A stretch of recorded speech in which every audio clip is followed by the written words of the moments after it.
Hey coin collectors, and welcome to DC Coin World International Coin Channel. Today it's the 2010 Yellowstone National Park Quarters. The National Park Quarters first came out in 2010. These ones were released on June 1st, 2010. It's the second in the America the Beautiful series, or the National Park series. The first one was Hot Springs, which came out earlier in the year. The Yellowstone Quarter is one of the most complex and one of the best engraved coins that the United States has ever made. You see over here on the left, it's Washington facing to the left, United States of America around the top, Liberty here, In God We Trust behind Washington. Down here is a P, and then down at the bottom it says $quarter.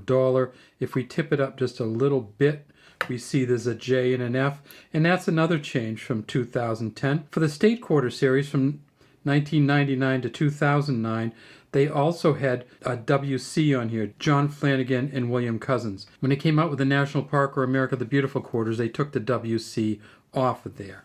This is a copper nickel clad copper quarter. You can see the copper inside and a copper nickel cladding on each side. If we tip it over to the back, you see that this one's the same as this one. So what is the difference? Well, this one has a D on it. So this one has a P for Philadelphia. This one has a D for Denver. And you see this one has a little bit of extra on the rim here, but that won't really give it any value. But it's kind of cool to get these kind of missed rims here once in a while. At the Denver Mint in 2010, they made $34.8 million. It's a 5.67 gram coin. The auction record for the Denver coin is $1,500 from Mint State 67 in 2021. They've found some Mint State 68 since then, however, and PCGS says a Mint State 68 from Denver is worth $2,250. From the Philadelphia Mint, they made $33.6 million. The auction record for a Philadelphia coin is $1,219. At a Mint State 65, it's worth $9. At a Mint State 67, PCGS says now that it's worth about $650.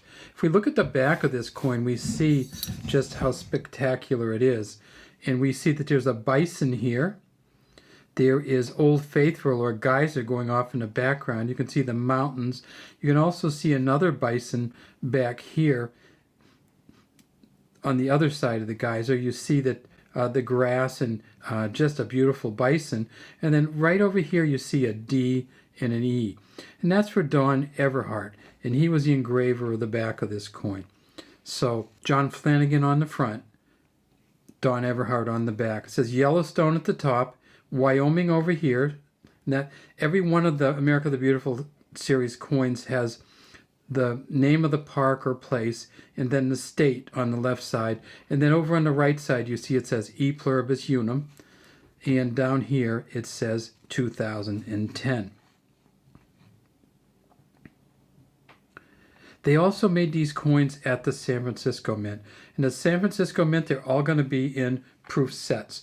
I'm going to show you one of the proof sets, and this is the United States Mint silver proof set. And you can see that it has the red here. And just, this is the Yellowstone coin in the middle.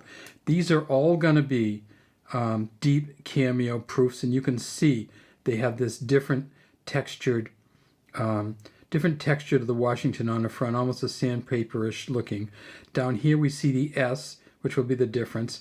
And then, of course, if it's silver inside, that'll be different. And then on the back, you can see this is indeed a deep cameo. For the silver proof sets like this one, they made $859,000. The auction record for one of these is $59 for proof 70 deep cam. And the proof 70 deep cams at PCGS now, they grade them at about $24. There was another San Francisco Mint proof set, and that was the non-silver or the copper nickel sets. They made $1.4 million of the copper nickel clad proof sets, and those again were made in San Francisco. The auction record for a clad Yellowstone quarter was $130 for proof 70. Since they sold that on eBay in 2013, PCGS has graded 1,249 proof 70s. So now the proof 70s are worth about $22. When we look at these coins, the obverse, of course, is going to be pretty much the same thing that was on the series, and the reverse is going to be what's different on each coins. You could get these coins in a number of different ways. You can get them in rolls, in bags, and you can get them in mint sets, or you could get them in proof sets. If you got them in rolls, each roll would be a 1/4 roll worth, or a $10 quarter roll of Philadelphia's and a $10 quarter roll of Denver's. They cost $32.95 each instead of the $20 it would be for the roll. You could also buy them in a bag of 100 coins. So if you bought the 100 quarter bag, it would cost you $35.95, or about $11 more than the 100 quarters were worth. The National Parks and National Sites series was going to have had a total of 56 different reverses on it, 5 of them each year, and then 1 in the last year. After Yellowstone, we had 54 more to go. All right, well, that's all we have today from DC Coin World International Coin Channel. We'd love to have you subscribe to the channel and leave any comments you have in the comment section.